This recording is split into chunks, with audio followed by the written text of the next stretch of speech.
నమస్తే. ఎన్నో ఆధ్యాత్మిక విషయాలు నిరంతరం మన ఛానల్లో ప్రసారం అవుతూనే ఉంటాయి. మెగా9 భక్తిని మీరందరూ ఎంతో చక్కగా ఆదరిస్తూ ఉన్నారు. ఈరోజు కృష్ణాష్టమి మనందరికీ చాలా ఇష్టమైన పండుగ. ఇంట్లో చిన్నపిల్లలు ఉంటే చక్కగా కృష్ణుని పాదాలు వేసుకుంటారు, చక్కగా చూస్తూ ఉంటారు. అసలు దాని వెనకాల ఉన్నటువంటి రహస్యాలు ఏమిటి? ఎందుకు ఆ పాదాలు వేస్తారు? తల్లులు ఎందుకు అంతలా మురిసిపోతారు? ఎందుకు అలా చిన్ని కృష్ణయ్యని చూడాలి అనుకుంటారు? ఈ విషయాలన్నీ వివరిస్తారు రఘుప్రియ గారు. శ్రద్ధగా వినండి.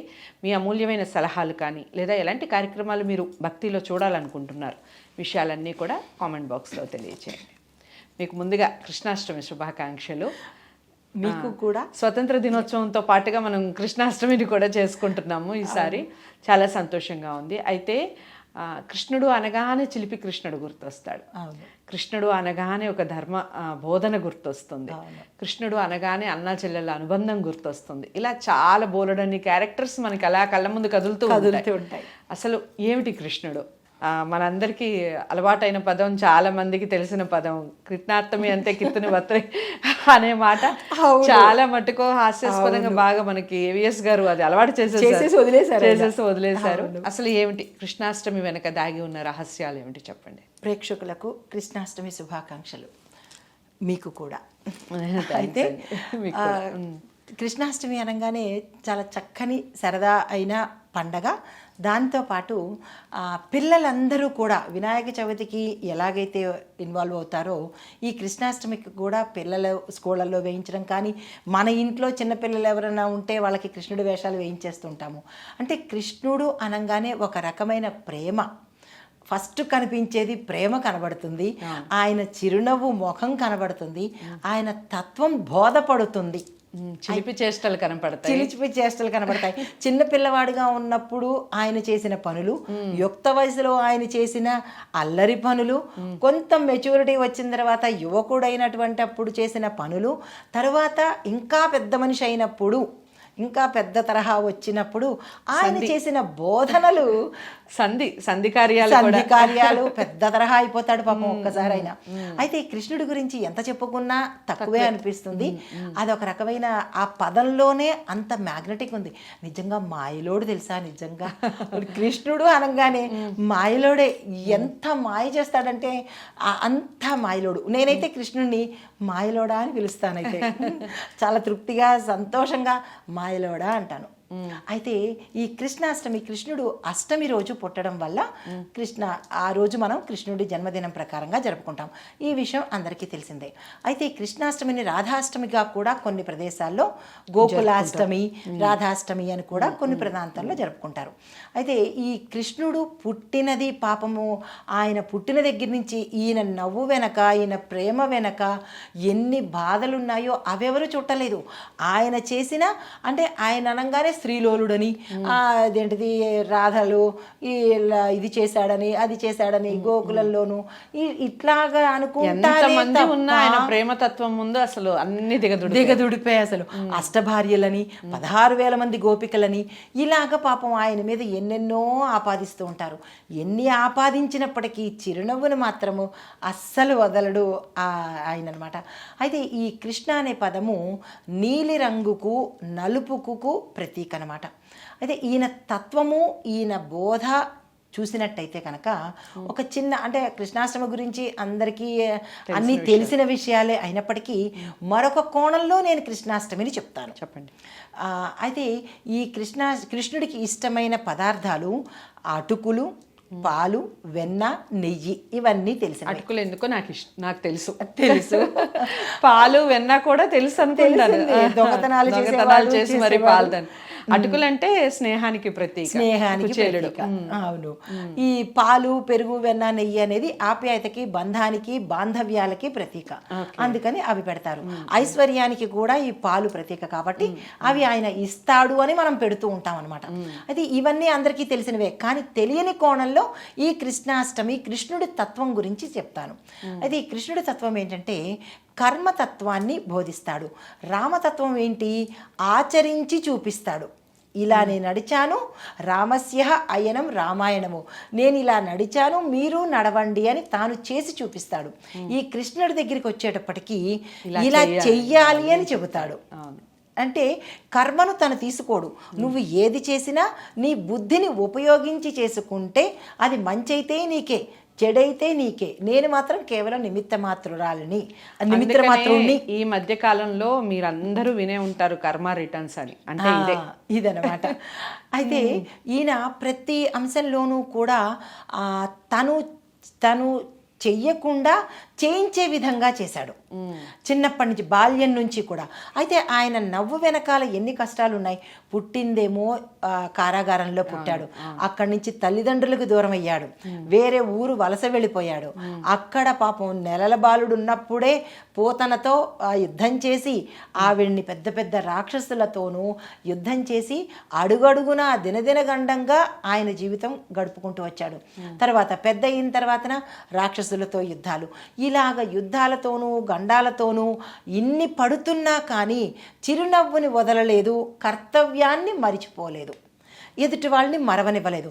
ఇది మనం కనుక అన్వయించుకుంటే కనుక ఎన్ని బాధలు మనిషికి ఉన్నా కానీ చిరునవ్వుతోనే ఉండమని కృష్ణతత్వం చెప్పింది. తరువాత ఎంత యుద్ధం చేసినా న్యాయబద్ధమైన యుద్ధమే చెయ్యమని చెప్పాడు. మనం కూడా నిత్యకృత్యం ప్రతి వాళ్ళతోనూ యుద్ధం చేస్తూనే ఉంటాం. యుద్ధం అంటే కత్తి గదలు తీసుకోవడం, కత్తులు తీసుకోవడం కాదు. ఈ మధ్య కాలంలో మాటల యుద్ధం ఎక్కువైంది. అవి కూడా ధర్మబద్ధమైన యుద్ధమే చేయమని చెప్పాడు.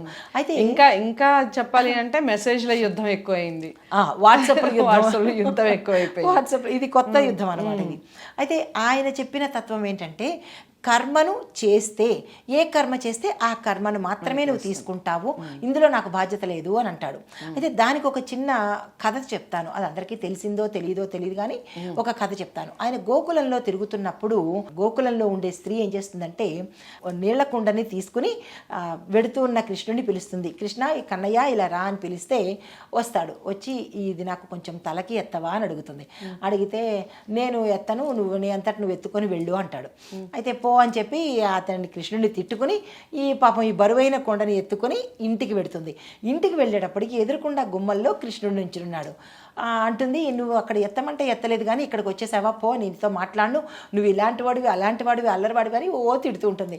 అయితే అన్ని తిట్లు పాపం చక్కగా వినిన తర్వాత ఏం చేస్తాడు, చాలే నేను నీ తిట్లన్నీ నేను తీసుకుంటానులే, కానీ నేను ఇందాక ఎందుకు ఎత్తలేదంటే కర్మని నేను ఎత్తేవాడిని కాదు, అంటే నీకు బాధ్యతను బరువుని నీ నెత్తి మీదకి నేను ఎత్తేవాడిని కాదు, నీ కష్టాన్ని బాధ్యతని బరువుని దించడానికి వచ్చిన వాడిని, కాబట్టి ఇక్కడ నీకు వచ్చి ఆ భారాన్ని దించుతున్నాను అని చెప్పి దించేసి వెళ్ళిపోతాడు. ఇది ఎంత లోతుగా అర్థం చేసుకుంటే ఎంత తత్వము, కృష్ణతత్వం చాలా బ్రహ్మాండంగా ఉంటుంది.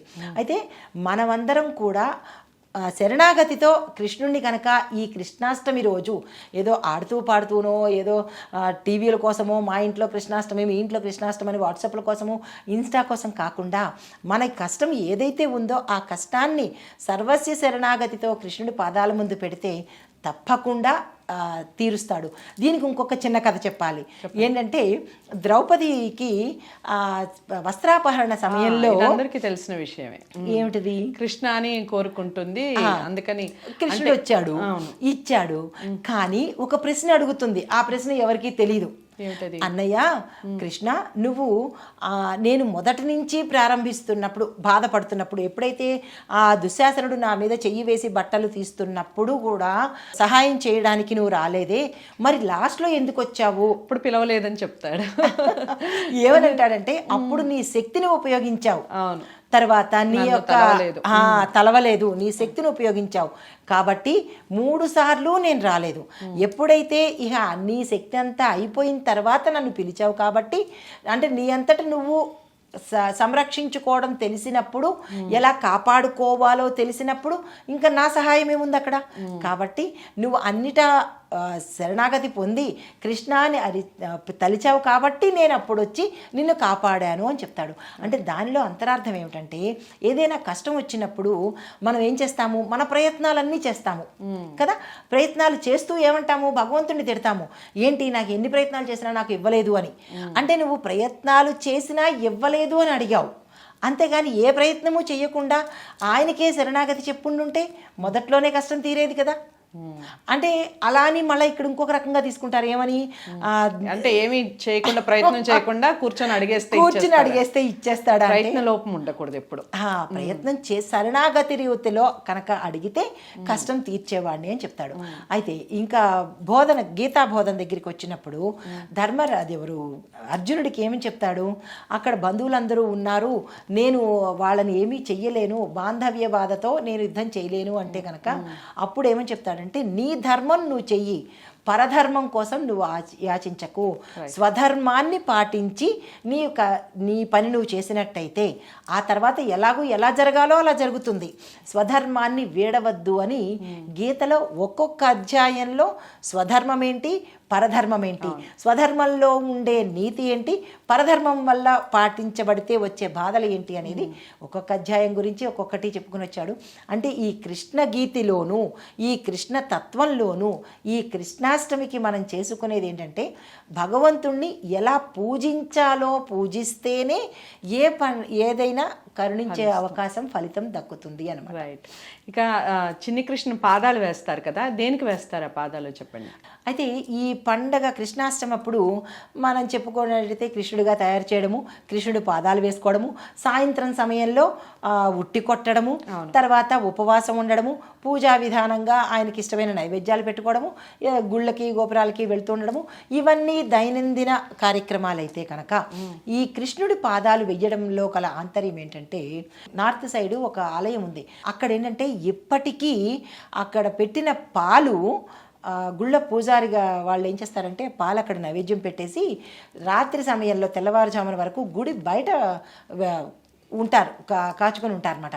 అయితే తర్వాత తెల్లవారుజామున గుడి ఓపెన్ చేసి చూస్తే కనుక అక్కడ పాల కుండ కిందకి వెలికిపోయి కృష్ణుడు పాదాలు ఆ పాలల్లో కనబడతాయి. అంటే దీని వెనకాల ఆంతర్యం ఏంటంటే కృష్ణుడు వచ్చి ఆ పాలను తాగి తిరిగి వెళ్ళాడు అని. ఇప్పటికీ ఆ గ్రామంలో ప్రత్యేకమైన ఒక షాప్ ఉంటుందన్నమాట, అక్కడికి ఆ స్వామి వెళ్ళడము, ఆయనకు కావలసినవి అడిగి తీసుకోవడము జరుగుతుంది. అయితే అలాగ కృష్ణుడు వచ్చాడు అన్న ఆంతర్యంతో మన ఇంటికి కూడా కృష్ణుడు రావాలనే ఉద్దేశంతో మనము పండగ ముందు రోజు ఏం చేస్తారంటే శుచిగా అంటే తెల్లవారుజామున లేచి ఆ కృష్ణుడి పాదాలు వీధి వాకిల నుంచి పూజ గది వరకు ఆ పాదాలను వేసుకుంటారు. బియ్య పిండితో తడిపి పాదాలు వేస్తే కృష్ణుడు మన ఇంటికి కూడా వస్తాడు అన్న ఆంతర్యంతో ఈ పాదాలను వేస్తారనమాట. రైట్.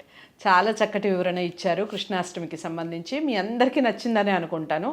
ఇక ఈ కృష్ణాష్టమిని, ఈ ఆనందాన్ని కూడా అందరితో పంచుకోండి, ఆనందోత్సాహాల మధ్య జరుపుకోవాలని మనస్ఫూర్తిగా కోరుకుంటూ కృష్ణాష్టమి శుభాకాంక్షలు మరొకసారి తెలియజేస్తున్నాను. అందరికీ షేర్ చేయండి, వీడియోని లైక్ చేసి ఛానల్ని సబ్స్క్రైబ్ చేసుకోండి. నమస్తే.